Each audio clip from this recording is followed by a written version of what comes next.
무상심심미묘법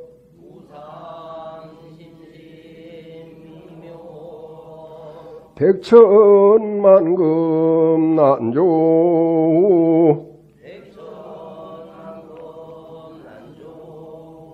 악음문견 득수지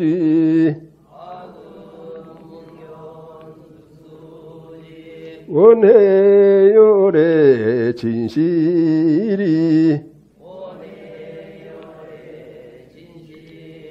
마하반야 바라밀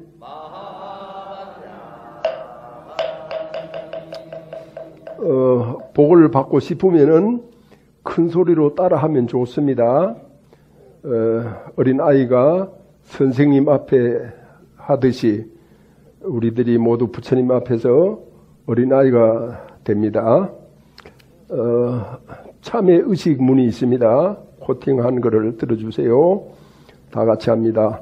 지난 동안 지은 바 모든 악업은 무시일에 탐진치로 말미암아서 몸과 말과 뜻으로 지었음이라 제가 이제 그 모두를 참회합니다. 살생중재 금일참회 투도중재 금일참회 사음중재 금일참회 망어중재 금일참회 기어중재 금일참회 양설중재 금일참회 악구중재 금일참회 탐해중재 금일참회 진해중재 금일참회 치암중재 금일참회 백업 동안 쌓인 죄 한 생각에 다해 없어지니 마른 불을 불태우듯 흔적조차 없어라. 제 성품 본래 없어 마음 따라 일어나네. 마음 없어지면 죄업 또한 사라지니 죄도 마음도 없어 두 가지 모두 공하면 이것을 이름하여 진참회라 한다네. 참회지는 옴살바 모짜 모지사다야 사바 옴살바 모지사다야 사바 옴살바 지사다야 사바. 자, 이제 모두 편히 해주세요.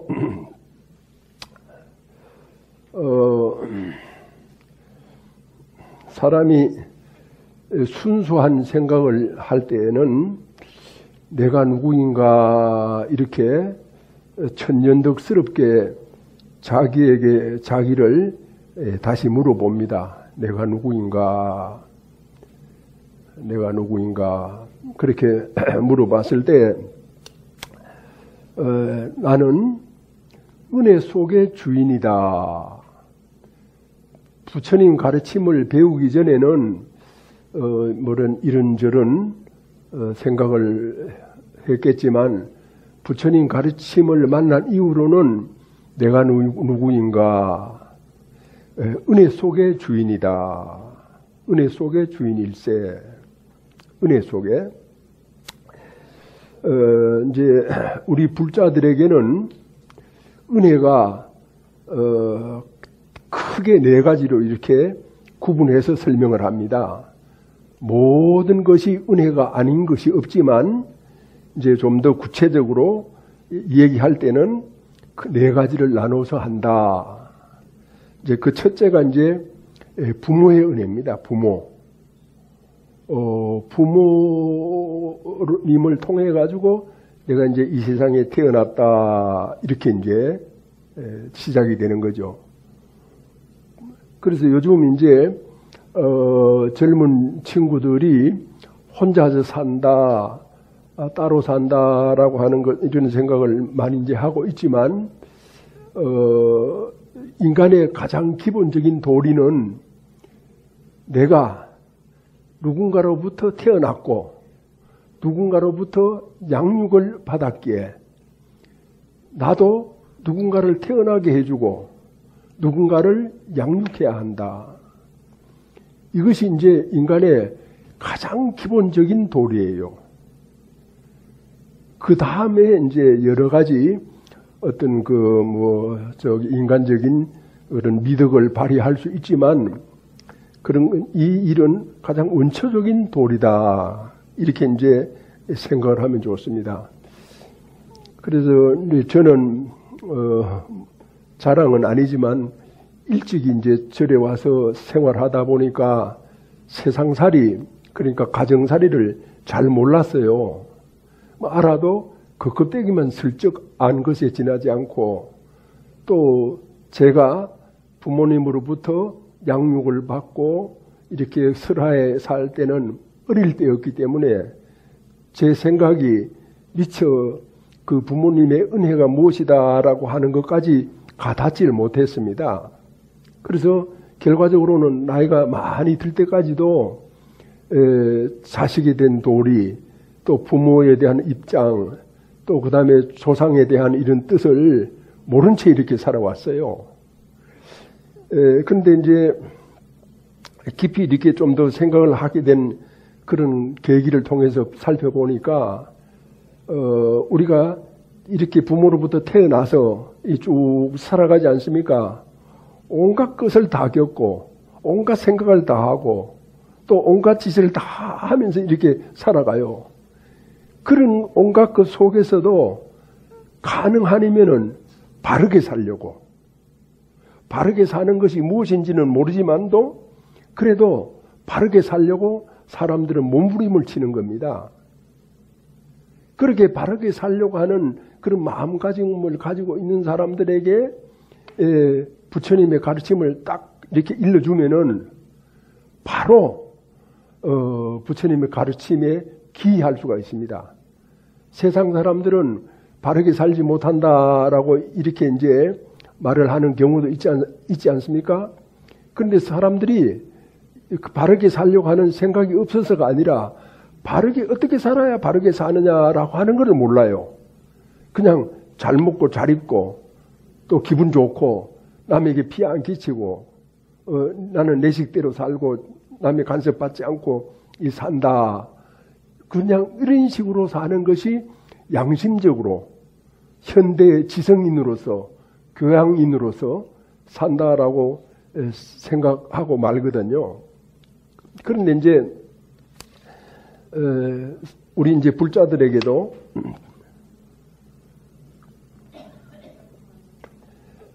이렇게 물어봅니다. 반야가 뭐냐? 또 불교의 핵심 가르침이 뭐냐? 이렇게 물어보면은 이구동성으로 사성제팔정도입니다. 이구동성으로 그렇게 얘기를 해요. 그래서 그 이전에 사성조 팔정도 이전에 뭐냐? 제가 재차 물어요.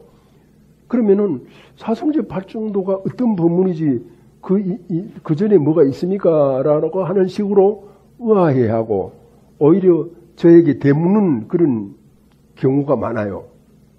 그런데 부처님의 깨달음은 뭐냐라고 했을 때 연기 중도거든요. 연기를 깨달았거든요. 그래서 깨달으시고 난 다음에 오비구를 찾아가서 설하신 법문이 중도 법문이에요. 그런데 중도 법문을 설했다라고 하면은 바로 연기를 설하신 건데 연기를 설했다라고 하는 것을 모르고 중도 법문을 설했다. 그러니까 연기와 중도가 별개의 것으로 생각한다는 겁니다. 그래서 연기를 사람들이 생각하지 않아요. 연기가 뭡니까? 아내가 있으므로 남편이 있고 남편이 있으므로 아내가 있다. 여기서 주의할 것은 무엇이 먼저 있다라고 하는 것이 아니에요. 동시생, 동시멸이에요. 동시생, 동시멸. 그것이 이제 공존의 가장 기본적인 그 뜻이거든요. 공존한다, 함께 살아간다. 그러니까 보통 이제 어떤 과거 봉건 사회에서는 남자가 있으므로 여자가 있다, 이렇게 생각하고 싶어 했어요. 남자가 힘이 세니까, 남자가 사회적으로 유리한 어떤 입장을 가지고 있으니까. 그런데 오늘날은 그런 말은 통하지 않아요. 통하지 않을 뿐만 아니라 부처님께서는 벌써 예전에 부처님이 깨달으신다 그때부터 모든 것이 평등하다 이렇게 해가지고 세계 인류 최초로 여성을 종교인으로, 그러니까 비구니로 받아들인 거예요. 놀라운 일이거든요. 그거 힘이 어디서 나왔느냐 하면 연기에서 나왔어요. 이것이 있으므로 저것이 있다. 말의 순서상 그렇게밖에 할 수가 없어요. 그러나 뜻은 동시에 있는 거죠. 동시에 멸하는 거예요. 잘 생각해 보면 알게 되거든요. 그랬을 때 이제 부모가 계신다라고 하는 것은 연기거든요. 또 내가 태어났다라고 하는 건 연기거든요. 그러니까 우리가 그 뭡니까? 우리가 이제 부모에 의해서 태어났다. 좋아요. 사실이에요. 그러나 그 이전에 뭐냐? 진리에 의해서 태어난 것이죠. 연기에 의해서 태어났죠. 부모가 있으므로 내가 있다. 그게 연기예요. 그래서 이제 우리가 이제 이 세상에서 태어나가지고 그냥 뭐 이렇게 이름도 없이 보통 평범한 어떤 일반인으로서 이렇게 살아간다 하더라도 저는 그 일반인으로서 살아가는 그 삶 자체가 매우 놀라운 것이고 매우 고귀한 것이고 무엇과도 비교할 수 없는 존엄한 것이다. 이렇게 생각을 합니다. 물론 저도 처음에는 그런 거를 잘 몰랐어요. 제가 이렇게 말로 하니까 아주 쉽죠. 그건 당연하죠. 그건 누구나 다 그렇게 생각하는 거 아니냐. 그걸 뭘 법문이라고 하느냐. 이렇게 생각하고 싶죠.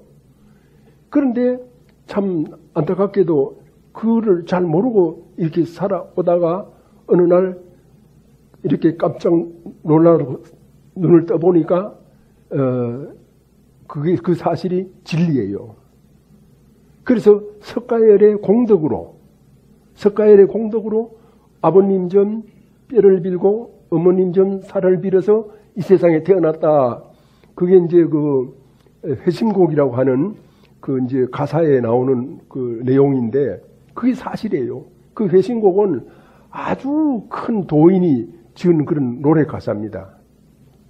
자, 아무튼 그런 어떤 그런 삶들로 이렇게 봤을 때 우리 이제 자혜림 보살님도 돌아가시고 송원 거사님도 돌아가시고 대한성 보살님도 돌아가셨잖아요. 그러니까 저분들이 살면서 이 세상에 오셔가지고 온갖 것을 다 겪고 그 가운데서 바르게 살려고 나름대로 몸부림치고 또 애써 잘 살아보려고 노력을 하고 있는 힘을 다해서 살아가신 거예요. 정말 너무나 놀랍고 너무나 참 공경스러운 그런 일생 아닙니까? 그래서 제가 이제 이 얘기를, 이런 어떤 생각을 어떻게 했느냐 하면은 여기 계시는 어른이 제 스승님이에요. 그래서 이제 모시고 살면서 상가에를 이제 가게 됐는데 그 연부를 열심히 하고 이제 스승님께서 일어나셔가지고 상주 드리고 다 거기 있는 사람들을 불러 모아가지고 이제 짧은 설법을 하시는 거예요. 그 설법 내용에 오늘 아무개 연가는 참 훌륭하시다. 당신이 정한 모든 과업을 다 마치고 다 이루고 이렇게 떠나셨다. 얼마나 대단한 분이시냐. 여러분들 가족들은 바로 그런 분의 가족이고 후손이다. 이렇게 얘기를 하시는 거예요. 그래서 저는 그때는 어린 나이였거든요. 그래서 보통 사람인데 뭐 별로 내가 알기에 대단한 것 같지도 않은데 스님께서는 왜 저러시나 싶어가지고 그냥 그 큰 스님께서 하시는 말씀이니까 듣고 가만히 있었어요. 듣고 가만히 있으면서도 늘 그런 생각이 떠오르는 거예요. 그러니까 이제 어느 정도 좀 나이가 들고 생각이 좀 깊어지다 보니까 그것이 가슴에 와닿는 겁니다.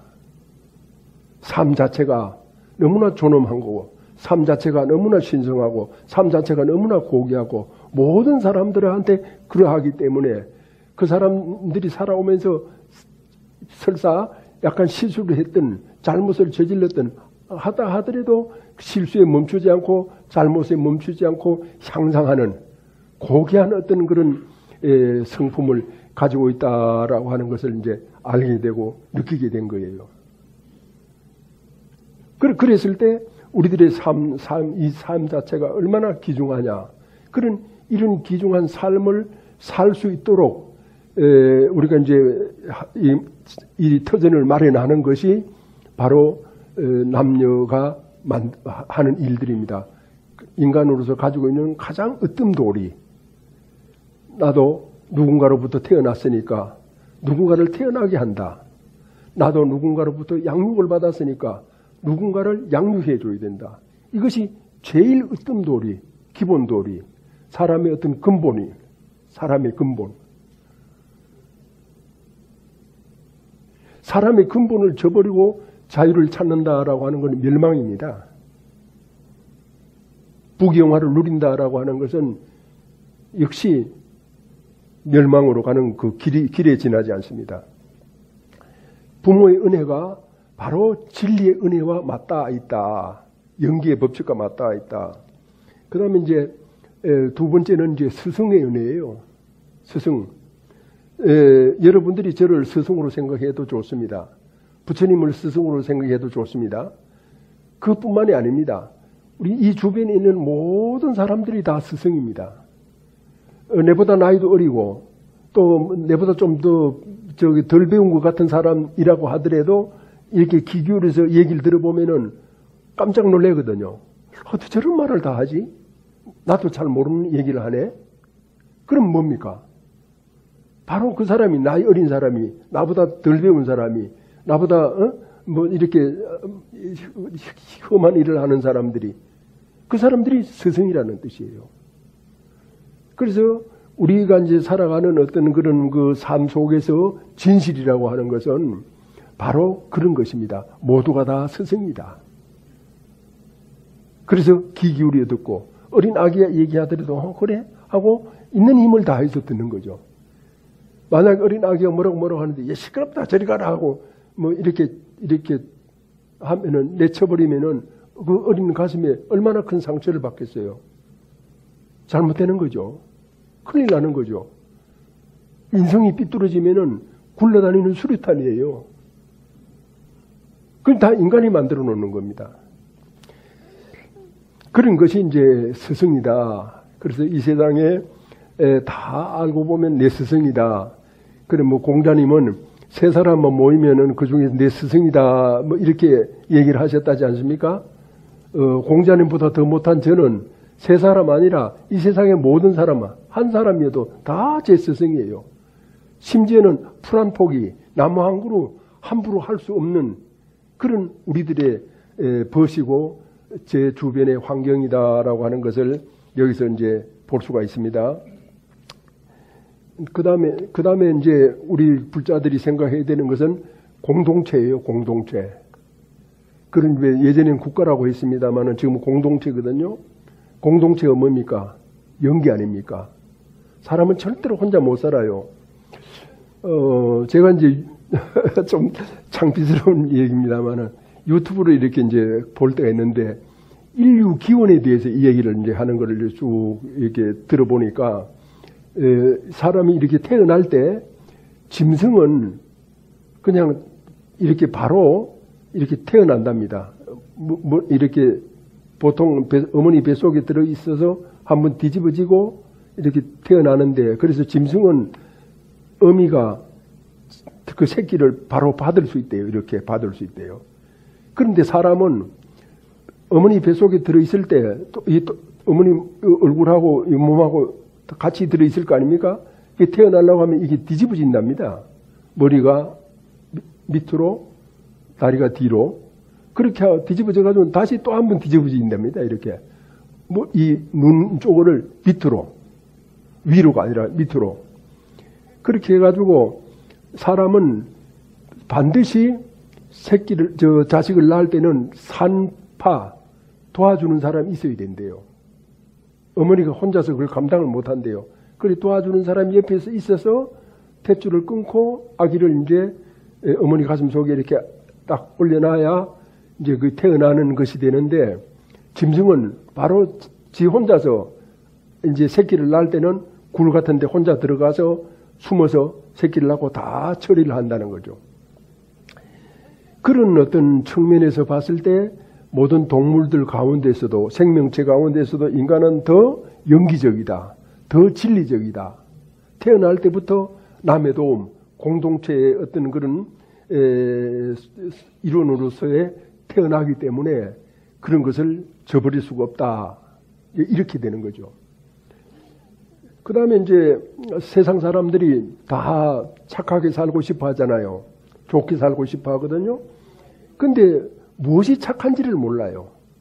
이렇게 해야 착한지 저렇게 해야 착한지 이게 구분을 못 하거든요. 그랬을 때 이제 바른 삶을 일깨우는 가르침이 부처님이에요. 그 바른 삶이 뭡니까? 영기입니다. 내가 있으므로 아무개가 있고, 어머니가 계심으로 자식이 있고, 자식은 어머니로부터 있게 된다라고 하는 이 상위상관적인 연기관계예요. 이 연기를 우리가 이제 제대로 모르기 때문에 헤맬 때도 많고, 또 저게 잘못하지 않아야지라고 생각하면서도 오히려 잘못하고 살아가고 있다. 이렇게 이제 보는 겁니다.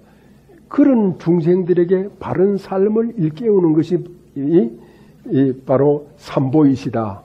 불법성 삼보이시다. 연기를 연기대로 알고 사는 게 바른 삶이에요.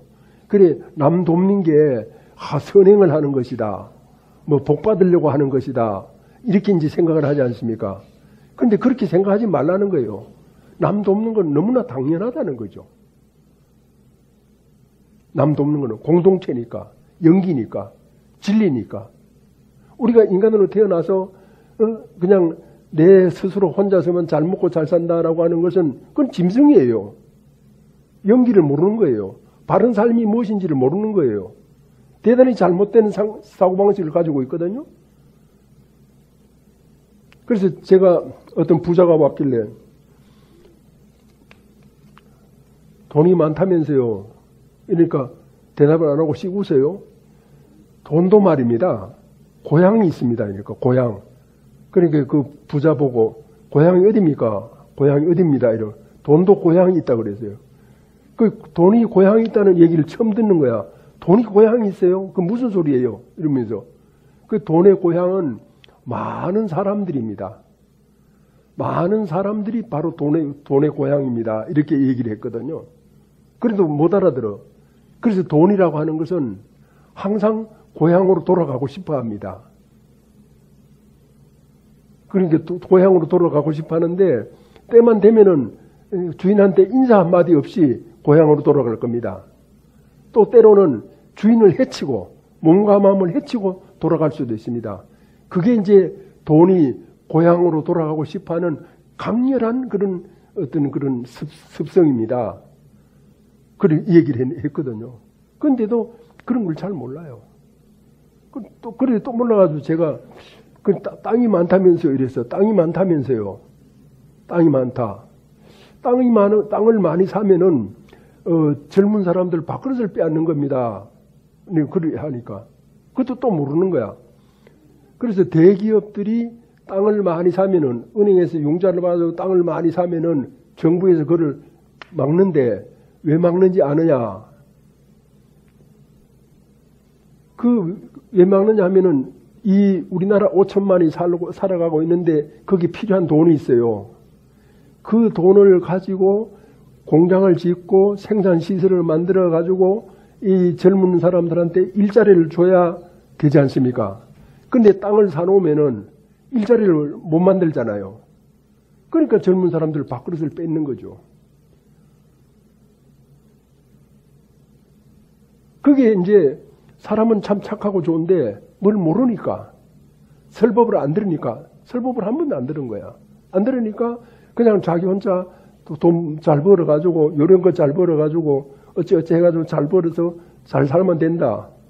그리고 또 이렇게 돈이 있으면은 거들먹거리잖아요. 사람들이 막 회장님하고 떠받들잖아요. 그게 이제 사는 재미야. 뭔가 좀 불공평하지 않아요? 우리는 그런 세상을 원하지 않아요. 우리는 어떤 세상을 원하느냐? 바로 바른 생각을 가지고 삶을 살아갈 수 있는 그런 세상을 원한다. 이렇게 보면 됩니다. 자, 이런 얘기는 뭐 다들 아는 상식적인 얘기인데 제가 또 강조를 한 것 같습니다. 그럼 오늘 이제 여기에서 꼭 얘기해 주고 싶은 것은 이 세상이 극락세계입니다. 그런 얘기 들어봤습니까? 우리가 죽어서 극락세계 간다. 그게 뭐 10만 8천 국토 지나서 있다. 이런 얘기 들어봤을지 몰라요. 그러나 그게 아니라 바로 이 세상이 극락세계다. 왜 그러냐 하면은 부처님께서도 성불을 하기 위해서는 도솔천에 계시다가 이 사바세계로 오시는 거예요. 모든 부처님이. 여기 오셔야 성불이 되는 거야. 그러니까 이게 극락세계 아니겠어요? 자, 그래서 여러분들이 이제 부모님이 돌아가실 때 어떻게 해야 되느냐 하면은 가족들이 쭉 둘러앉아 있죠. 쭉 둘러앉아 있는데 그 중에서 부모님이 제일 귀여워했던 뭐 막내나 누구가 이렇게 앞에 나가서 아버지가 돌아가신다고 하면은 막내딸이 나가서 아버지 손을 잡는 거예요. 그 손을 잡을 때 위에서 이렇게 잡지 말고 밑에서 받쳐서 잡아요. 받쳐서 아버지 손을 이 손바닥 위에 올려놓고 자 이렇게 한번 해보세요. 여러분 손을 이렇게 내밀어 보세요. 그러니까 위에서 이렇게 내려 눌리면서 잡지 말고 위에서 받쳐서 아버지 손을 이렇게 받쳐서 잡는 거예요. 받쳐서 잡고 따라합니다. 이렇게 손을 내밀고 저희들을 낳고 길러주신 큰 소리로 법당에서 할 땐 큰 소리 하면은 복 받아요. 저희들을 낳고 길러주신 고마운 아버지요. 저승에서 오래 머물지 마시고 저희들이 있는 이승으로 속히 오세요. 그렇게 얘기해야 됩니다. 그 내용 줄거리를 알겠죠? 다른 말을 하지 말고 뭐 천당 가세요 이러면 영영 안 보겠다 이 소리야? 어? 기분 나쁘지. 내가 지금 죽어도 다 또 보자고 하고 네 없으면 못 산다고 해야지. 천당 가라 극락 가라 그러면 다시는 안 보겠다 소리 아니야. 그렇게 하지 말고 꼭 멀찌멀찌 떨어져서 하지도 말고 가까이 가서 아버지 손을 이렇게 밑에서 이렇게 딱 이렇게 올려서 잡고 저승에 오래 계시지 말고 이승으로 오세요. 천당이란 소리, 극락이란 소리 하지 말아요. 저승이야. 저승에서 빨리 이승으로 돌아오셔야 돼요. 이승이 얼마나 좋은 땅입니까?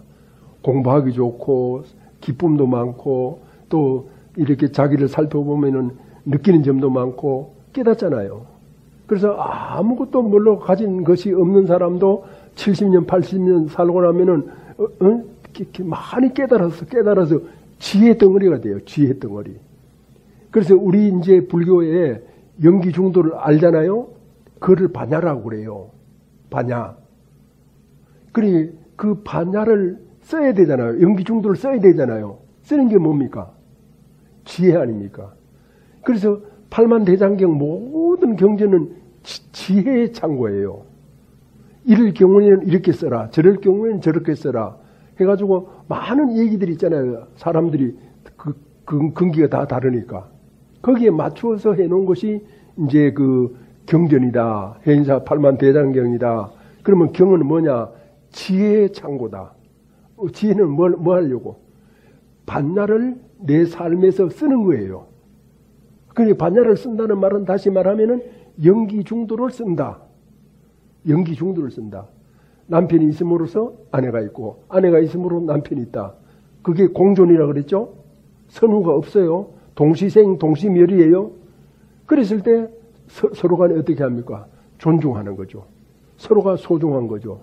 서로가 아주 진실한 거죠.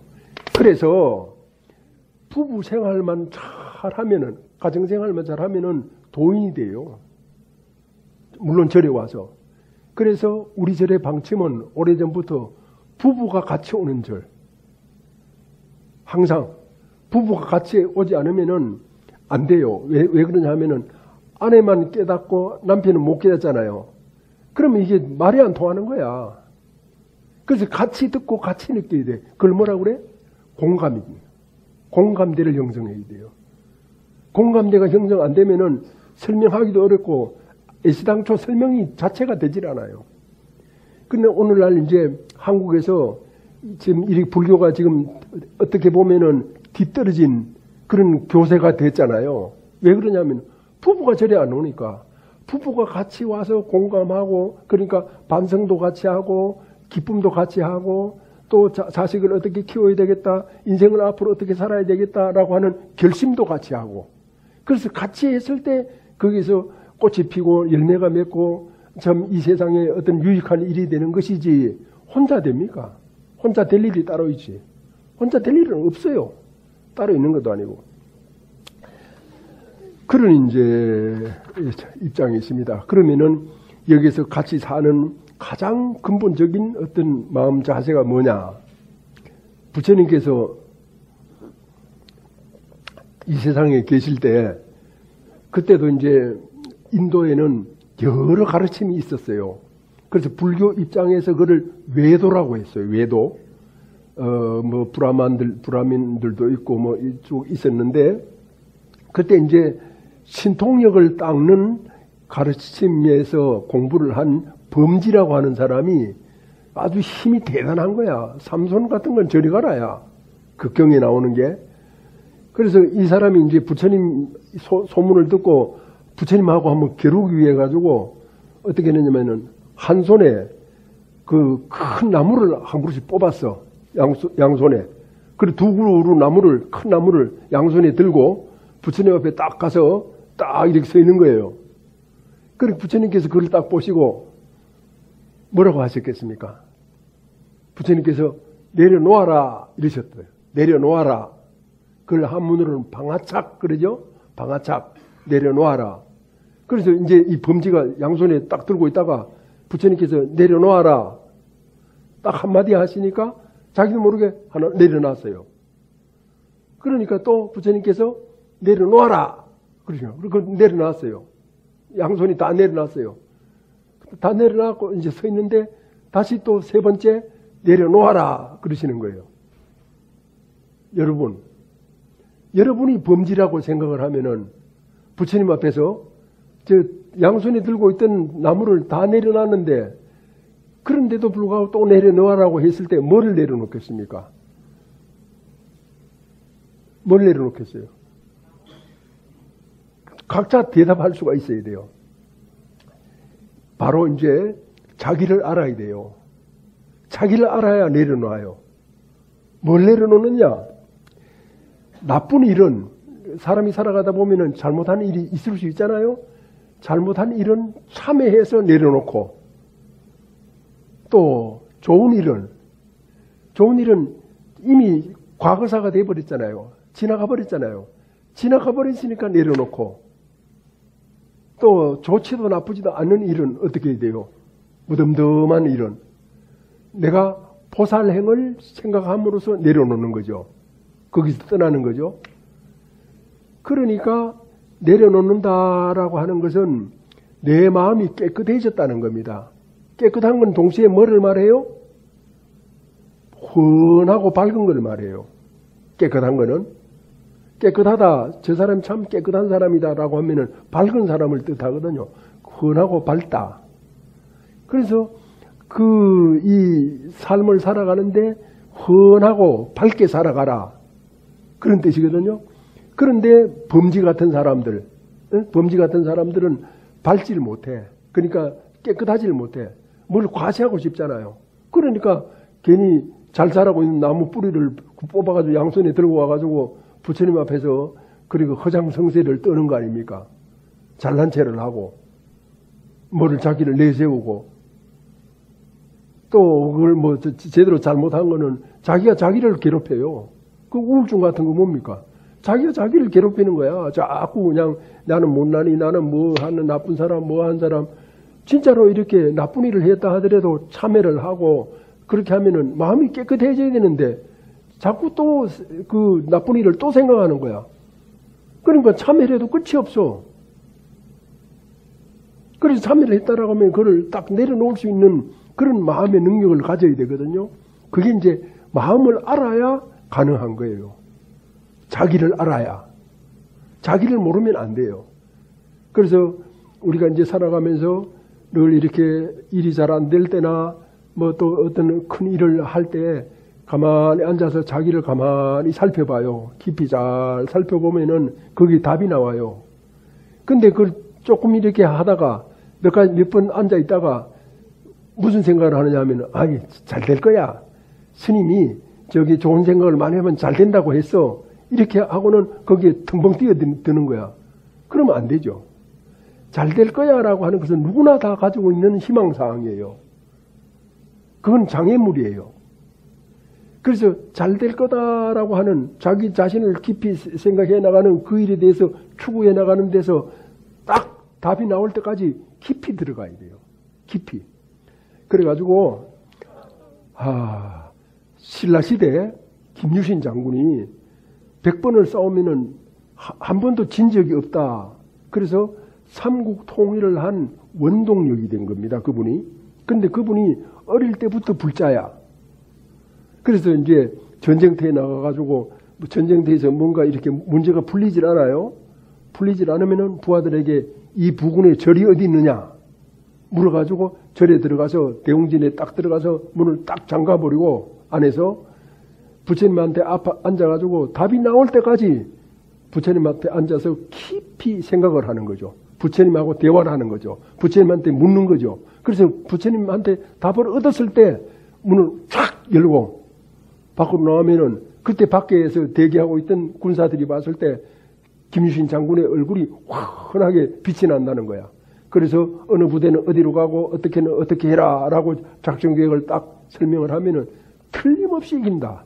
이렇게 기록이 되어 있습니다. 삼국사기나 삼국유사에.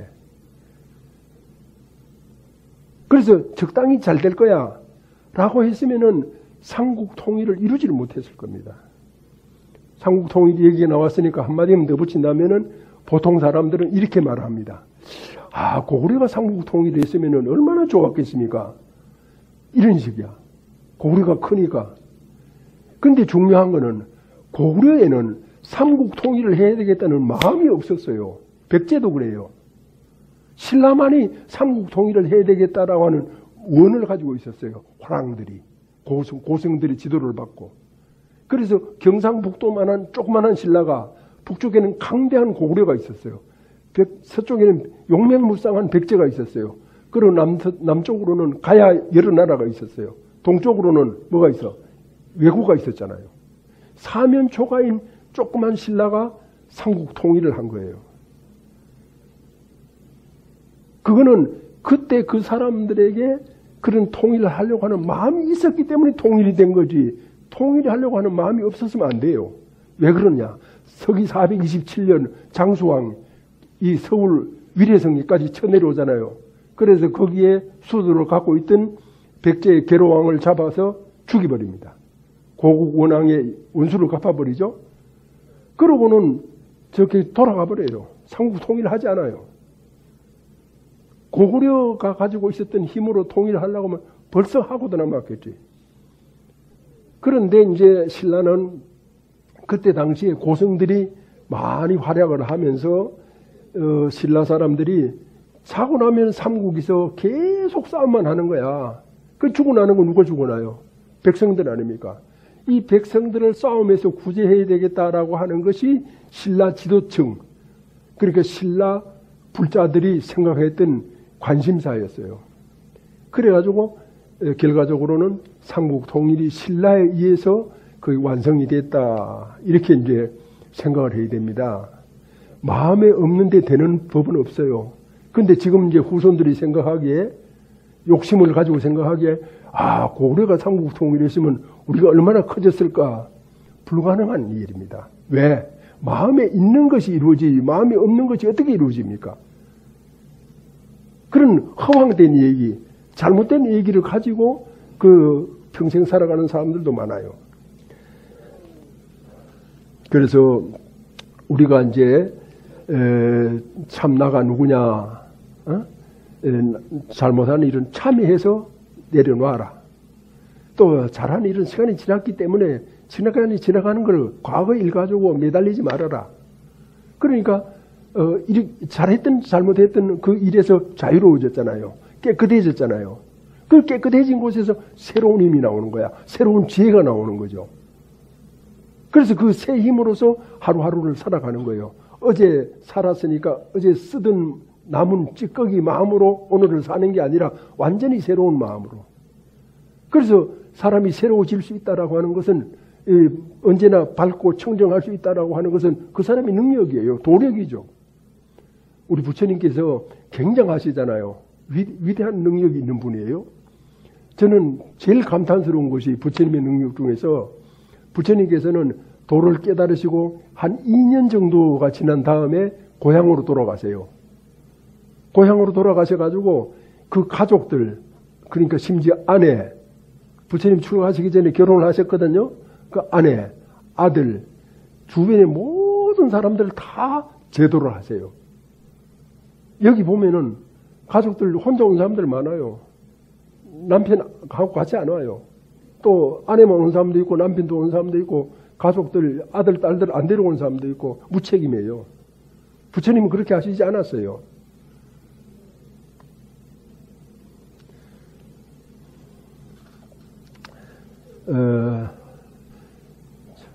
자혜림 불자, 송원 불자, 대한성 불자, 이 세 분은 참 우리 대선사의 신도로서 참 본분을 다한 그런 훌륭한 벗들입니다. 도 닦은 그런 우리에게, 저에게 아주 소중한 그런 사람들이고 많은 느낌을 주고 간, 깨달음을 주고 간 그런 고마운 분이에요. 그래서 이제 오늘 이제 이별을 한다 이런 것이 아니라 다시 또 인간 세상에 속히 오셔서 이 보살도를 닦아지이다. 세세생생 보살도를 닦아지이다.